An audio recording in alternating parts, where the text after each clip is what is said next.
আজকের গল্প গোপাল ভাঁড়ের অভিশাপ। একদিন গোপালের বাড়িতে কেউ ছিল না। এই সুযোগে একটা ধূর্ত লোক সে ঘরে ঢুকে সব জিনিসপত্র তছনছ করে ঘরের মধ্যেই লুকিয়ে রইল। তখন সে ভাবল, গোপালের এই অবস্থা করেছি, তার খুব আনন্দ হল।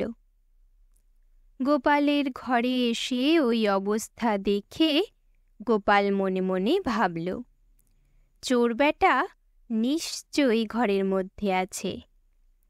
গোপাল তখন বলল, আমার যে ক্ষতি করেছে, আমি এই মুহূর্তে তাকে অভিশাপ দিচ্ছি, পা দুটো 1 সপ্তাহের পর ভাঙবে।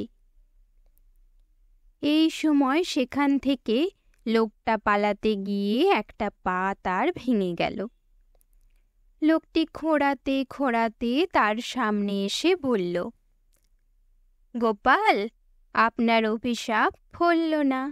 আপনি এইমাত্র বললেন 1 সপ্তাহের পর আমার পা ভাঙবে, তাহলে আজ ভাঙল কেন?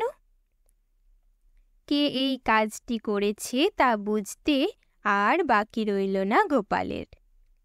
গোপাল বলল, আজ যে পা ভেঙেছে সেটা অন্য কারো অভিশাপের ফল।